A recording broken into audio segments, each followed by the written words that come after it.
Chapter 35. Coordination Problems, Part 3.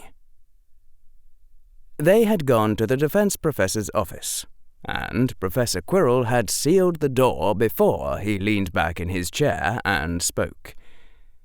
The defense professor's voice was very calm, and that unnerved Harry a good deal more than if Professor Quirrell had been shouting.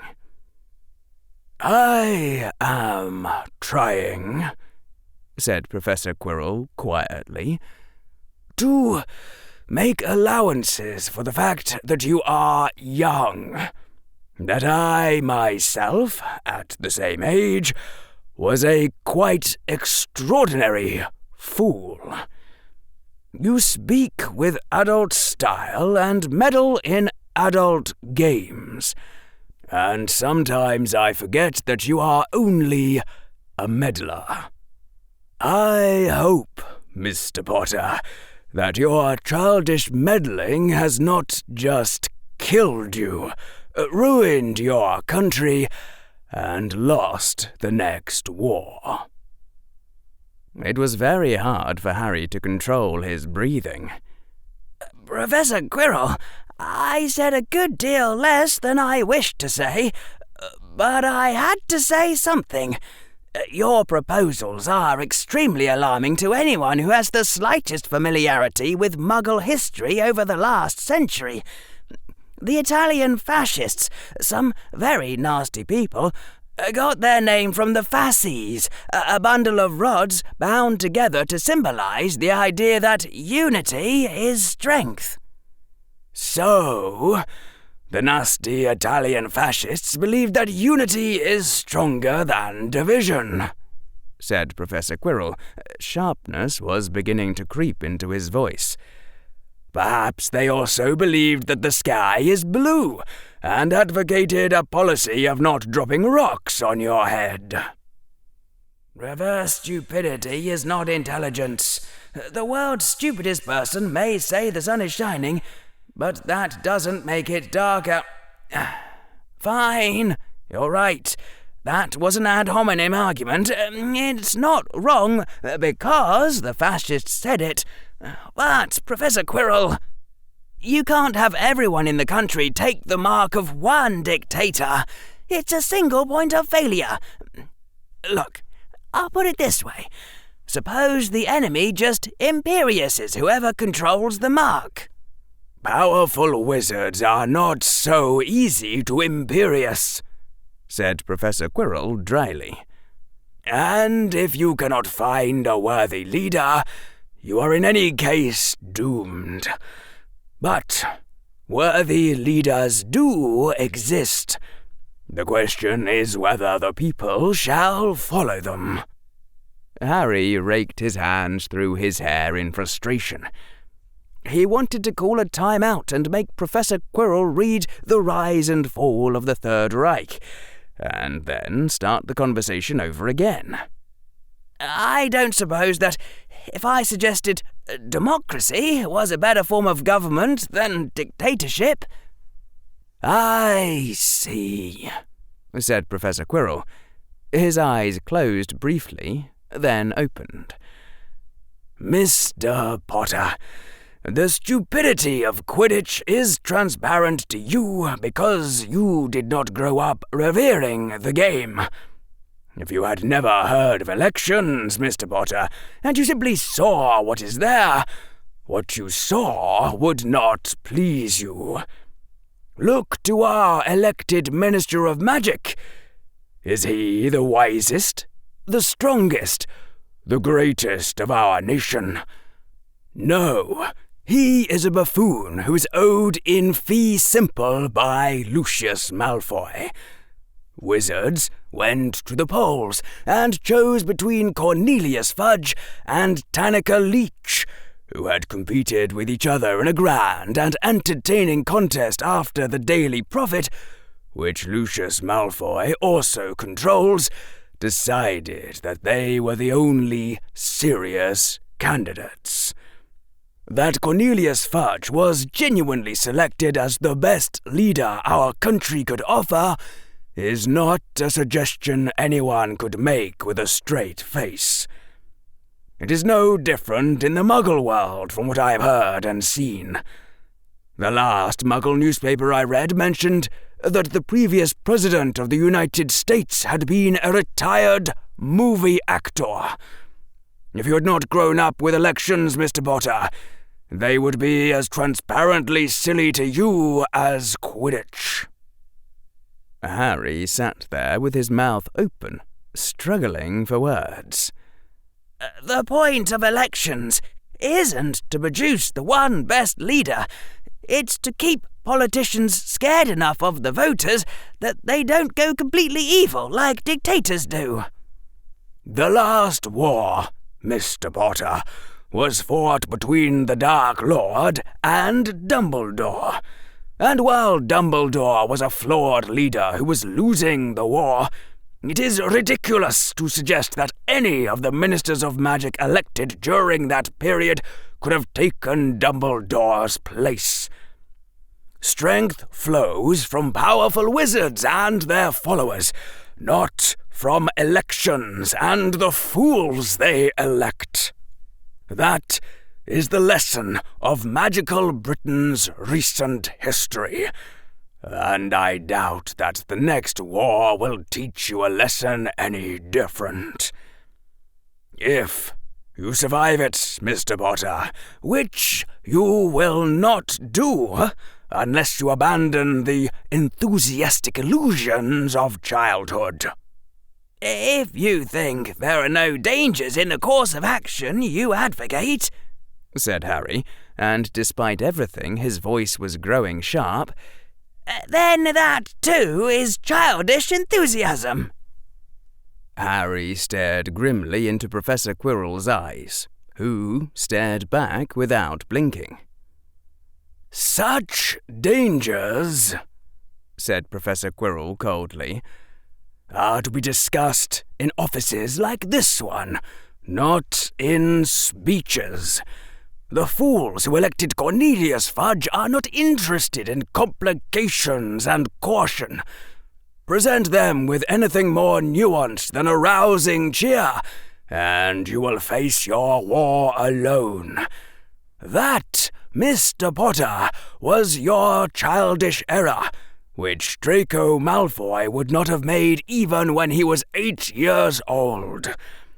It should have been obvious, even to you, that you should have stayed silent and consulted with me first, not spoken your worries before the crowd. I am no friend of Albus Dumbledore, said Harry, a cold in his voice to match Professor Quirrell's. But he is no child, and he did not seem to think my concerns were childish, nor that I should have waited to speak them. Oh, said Professor Quirrell. So, you take your cues from the headmaster now, do you? And stood up from behind his desk. When Blaise turned the corner on the way to the office, he saw that Professor Quirrell was already leaning against the wall. Blaise Zabini, said the defense professor, straightening. His eyes were set like dark stones within his face, and his voice sent a shiver of fear down Blaise's spine. You can't do anything against me. I just have to remember that. I believe, said Professor Quirrell in a clear, cold voice, that I have already guessed the name of your employer, but I would hear it from your own lips, and tell me also the price that bought you. Blaise knew he was sweating under his robes, and that the moisture would be already visible on his forehead. I got a chance to show I was better than all 3 generals, and I took it. A lot of people hate me now, but there are also plenty of Slytherins who love me for it. What makes you think I'm... You did not devise the plan of today's battle, Mr. Zabini. Tell me who did. Blaise swallowed hard. Well, I mean, in that case, then you already know who did, right? The only one who's that crazy is Dumbledore, and he'll protect me if you try to do anything. Indeed. Tell me the price. The defense professor's eyes were still hard. It's my cousin, Kimberly, Blaise said, swallowing again and trying to control his voice. She's real, and she's really being bullied. Potter checked that. He wasn't dumb. Only Dumbledore said that he had nudged the bullies into doing it, just for the plan. And if I worked for him, she'd be fine afterward. But if I did go with Potter, there was more trouble Kimberly could get into. Professor Quirrell was silent for a long moment. I see, Professor Quirrell said, his voice now much milder. Mr. Zubini, should such an event occur again, you may contact me directly. I have my own ways of protecting my friends. Now, a final question. Even with all the power you took into your hands, forcing a tie would have been difficult. Did Dumbledore instruct you as to who should win otherwise? Sunshine, said Blaise. Professor Quirrell nodded. As I thought. The defense professor sighed. In your future career, Mr. Zabini, I do not suggest trying any plots that complicated. They have a tendency to fail. I said that to the headmaster, actually, Blaise said. And he said that was why it was important to have more than one plot going at a time. Professor Quirrell passed a weary hand across his forehead. It's a wonder the Dark Lord didn't go mad from fighting him. You may go on to your meeting with the headmaster, Mr. Zubini. I will say nothing of this, but if the headmaster should somehow discover that we have spoken, remember my standing offer to give you what protection I can. You are dismissed. Blaise didn't wait for any other word, just turned and fled. Professor Quirrell waited for a time, and then said, Go ahead, Mr. Potter. Harry tore the cloak of invisibility off his head and stuffed it into his pouch. He was trembling with so much rage he could hardly speak. He... what? He did what? You should have deduced it yourself, Mr. Potter, Professor Quirrell said mildly. You must learn to blur your vision until you can see the forest obscured by the trees. Anyone who heard the stories about you, and who did not know that you were the mysterious boy who lived, could easily deduce your ownership of an invisibility cloak. Step back from these events, blur away their details, and what do we observe? There was a great rivalry between students, and their competition ended in a perfect tie. That sort of thing only happens in stories, Mr. Potter, and there is one person in this school who thinks in stories. There was a strange and complicated plot which you should have realized was uncharacteristic of the young Slytherin you faced. But there is a person in this school who deals in plots that elaborate, and his name is not Zabini. And I did warn you that there was a quadruple agent. You knew that Zabini was at least a triple agent. and you should have guessed a high chance that it was he.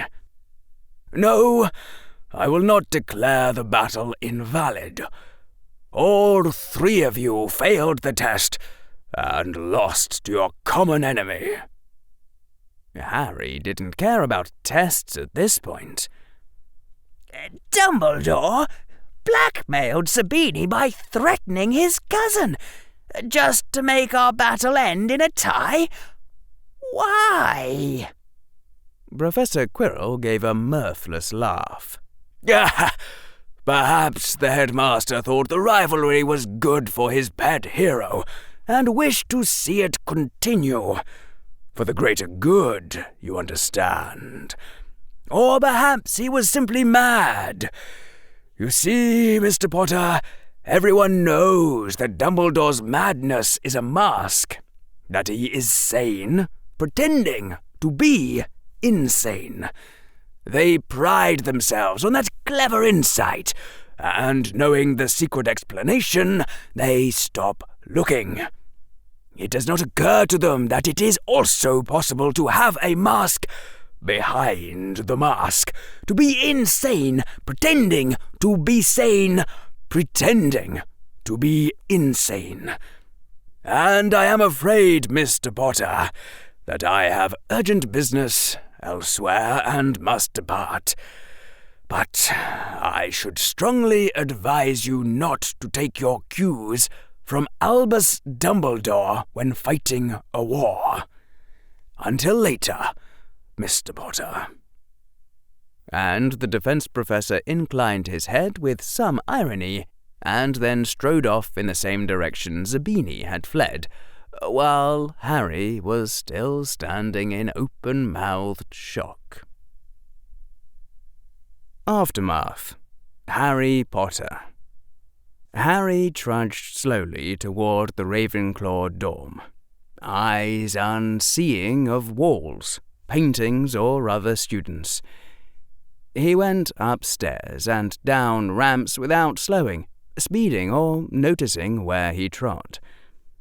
It had taken him more than a minute after Professor Quirrell's departure to realize that his only source of information about Dumbledore being involved was A. Blaise Zabini, who he would have to be an absolute gaping idiot to trust again, and B. Professor Quirrell, who could have easily faked a plot in Dumbledore's style, and who might also think that a little student rivalry was a fine thing, and who had, if you stepped back and blurred out the details, just proposed turning the country into a magical dictatorship.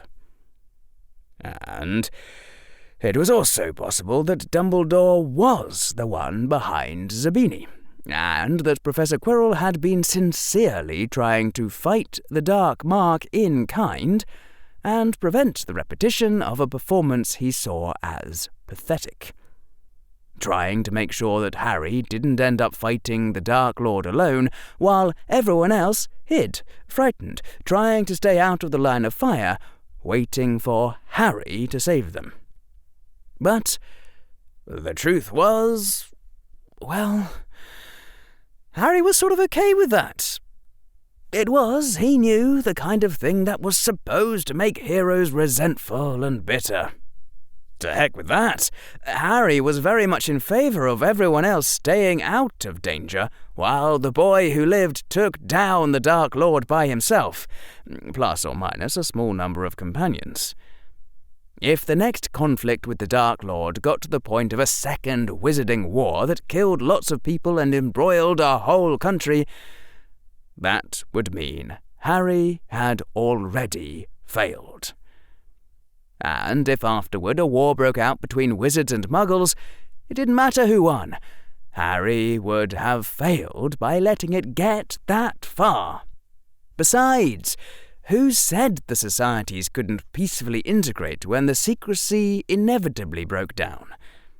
Though Harry could hear Professor Quirrell's dry voice in his mind, asking him if he was a fool and saying all the obvious things. And if mages and muggles couldn't live in peace, Then Harry would combine magic and science and figure out how to evacuate all the wizards to Mars or somewhere instead of letting a war break out.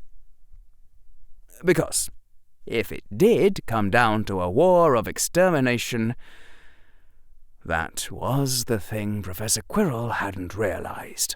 The one most important question he'd forgotten to ask his young general. The real reason why Harry had no intention of being argued into endorsing a light mark, no matter how much it would help him in his fight against the Dark Lord.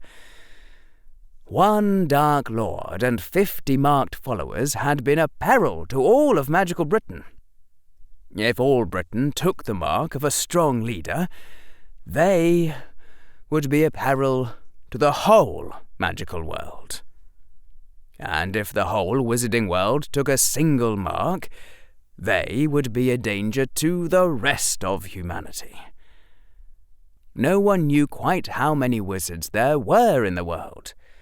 He'd done a few estimates with Hermione and come up with numbers in the rough range of 1 million. But there were 6 billion Muggles.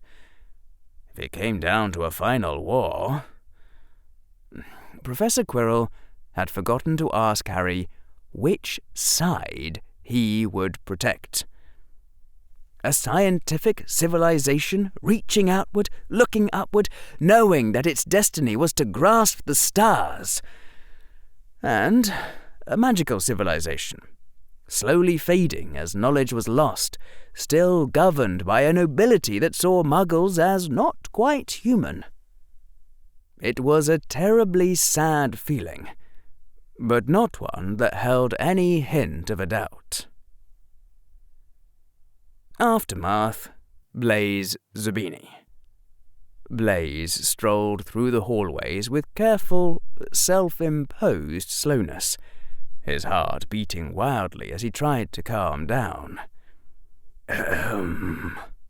Said a dry, whispering voice from a shadowy alcove as he passed. Blaise jumped, but he didn't scream. Slowly, he turned. In that small, shadowy corner was a black cloak so wide and billowing that it was impossible to determine whether the figure beneath was male or female. And, atop the cloak, a broad-brimmed black hat, and a black mist seemed to gather beneath it and obscure the face of whoever, or whatever, might lie beneath. "Report," whispered Mr. Hat and Cloak. "I said just what you told me to," said Blaise. His voice was a little calmer now that he wasn't lying to anyone.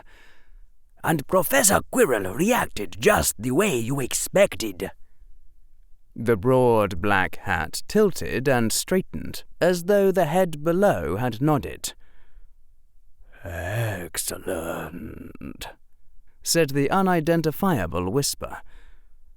"The reward I promised you is already on its way to your mother by owl." Blaise hesitated, but his curiosity was eating him alive. "Can I ask now why you want to cause trouble between Professor Quirrell and Dumbledore?"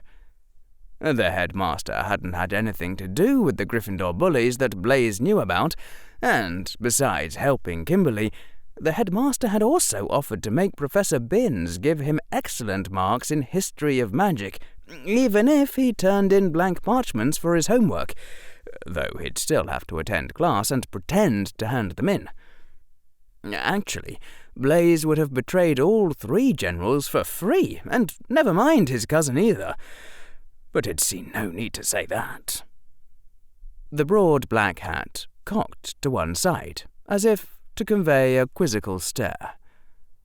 "Tell me, friend Blaise, did it occur to you that traitors who betray so many times often meet with ill ends?"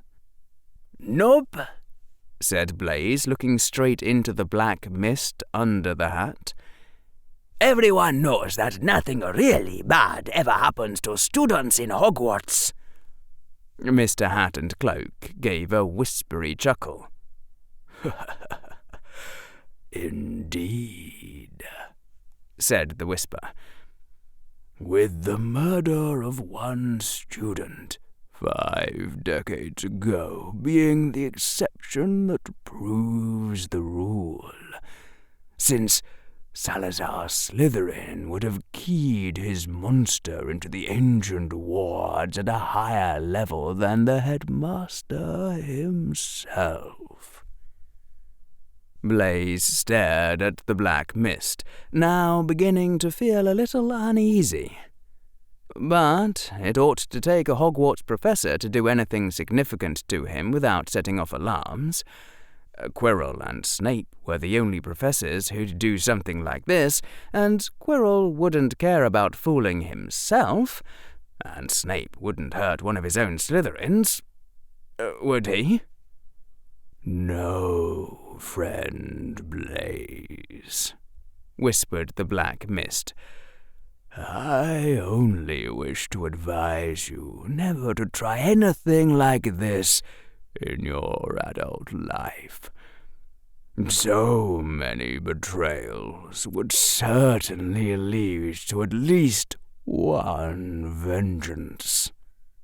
My mother never got any vengeances, said Blaze proudly, even though she married 7 husbands, and every single one of them died mysteriously and left her lots of money. Really? Said the Whisper. However did she persuade the 7th to marry her after he heard what happened to the first 6? I asked Mom that, said Blaze, and she said I couldn't know until I was old enough. And I asked her how old was old enough, and she said older than her. Again the whispery chuckle.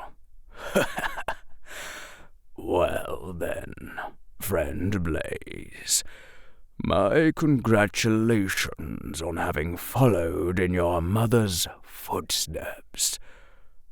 Go, and if you say nothing of this, we will not meet again. Blaze backed uneasily away, feeling an odd reluctance to turn his back. The hat tilted. Oh, come now, little Slytherin. If you were truly the equal of Harry Potter or Draco Malfoy, you would have already realized that my hinted threats were just to ensure your silence before Albus. Had I intended to harm, I would not have hinted.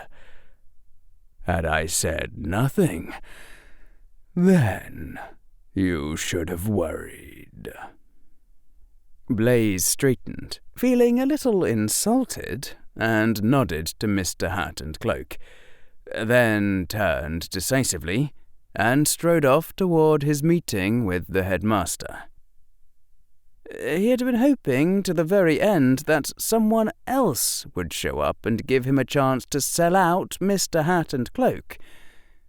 But then, Mum hadn't betrayed 7 different husbands at the same time. When you looked at it that way, he was still doing better than her.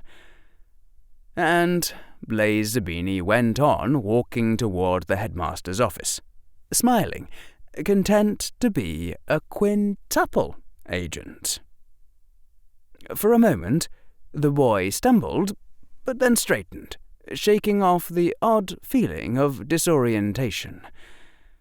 And Blaze Zabini went on walking toward the headmaster's office, smiling, content to be a quadruple agent. Aftermath. Hermione Granger. The messenger didn't approach her until she was alone. Hermione was just leaving the girls' bathroom where she sometimes hid to think, and a bright, shining cat leaped out of nowhere and said, Miss Granger? She let out a little shriek before she realised the cat had spoken in Professor McGonagall's voice. Even so, she hadn't been frightened, only startled. The cat was bright and brilliant and beautiful, glowing with a white-silver radiance like moon-coloured sunlight, and she couldn't imagine being scared. "What are you?" said Hermione. "This is a message from Professor McGonagall," said the cat, still in the professor's voice. "Can you come to my office and not speak of this to anyone?" "I'll be there right away," said Hermione, still surprised, and the cat leaped and vanished. Only it didn't vanish. It travelled away somehow. Or that was what her mind said, even though her eyes just saw it disappear. By the time Hermione had got to the office of her favourite professor, her mind was all a-whirl with speculations. Was there something wrong with her transfiguration scores? But then why would Professor McGonagall say not to tell anyone? It was probably about Harry practising his partial transfiguration. Professor McGonagall's face looked worried, not stern, as Hermione seated herself in front of the desk, trying to keep her eyes from going to the nest of cubbyholes containing Professor McGonagall's homework. She'd always wondered what sort of work grown-ups had to do to keep the school running and whether they could use any help from her. "Miss Granger," said Professor McGonagall. "let me start by saying that I already knew about the headmaster asking you to make that wish." "He told you?" blurted Hermione in startlement. The headmaster had said no one else was supposed to know. Professor McGonagall paused, looked at Hermione, and gave a sad little chuckle. "It's good to see Mr. Potter hasn't corrupted you too much. Miss Granger, you aren't supposed to admit anything just because I say I know. As it happens, the headmaster did not tell me. I simply know him too well." Hermione was blushing furiously now. "It's fine, Miss Granger," said Professor McGonagall hastily. "You're a Ravenclaw in your first year. Nobody expects you to be a Slytherin." That really stung. "Fine," said Hermione with some acerbity. "I'll go ask Harry Potter for Slytherin lessons then." "That wasn't what I wanted to," said Professor McGonagall, and her voice trailed off. "Miss Granger, I'm worried about this because young Ravenclaw girls shouldn't have to be Slytherins. If the headmaster asks you to get involved in something you're not comfortable with, Miss Granger, it really is all right to say no. And if you're feeling pressured, please tell the headmaster that you would like me to be there, or that you would like to ask me first." Hermione's eyes were very wide. "Does the headmaster do things that are wrong?" Professor McGonagall looked a little sad at that. "Not on purpose, Miss Granger, but I think, well, it probably is true that sometimes the headmaster has trouble remembering what it's like to be a child. Even when he was a child, I'm sure he must have been brilliant and strong of mind and heart, with courage enough for 3 Gryffindors. Sometimes the headmaster asks too much of his young students, Miss Granger, or isn't careful enough not to hurt them. He is a good man, but sometimes his plotting can go too far." "But it's good for students to be strong and have courage," said Hermione. "That's why you suggested Gryffindor for me, wasn't it?" Professor McGonagall smiled wryly. Perhaps I was only being selfish, wanting you for my own house. Did the Sorting Hat offer you... No, I should not have asked. It told me I might go anywhere but Slytherin, said Hermione. She'd almost asked why she wasn't good enough for Slytherin before she'd managed to stop herself. So, I have courage, Professor. Professor McGonagall leaned forward over her desk. The worry was showing plainer on her face now. Miss Granger, it's not about courage. It's about what's healthy for young girls. The headmaster is drawing you into his plots. Harry Potter is giving you his secrets to keep. And now you're making alliances with Draco Malfoy. And I promised your mother that you'd be safe at Hogwarts. Hermione just didn't know what to say to that. But the thought was occurring to her that Professor McGonagall might not have been warning her if she'd been a boy in Gryffindor instead of a girl in Ravenclaw. And that was, well... I'll try to be good, she said. And I won't let anyone tell me otherwise. Professor McGonagall pressed her hands over her eyes. When she took them away, her lined face looked very old. Yes, she said in a whisper. You would have done well in my house. Stay safe, Miss Granger, and be careful.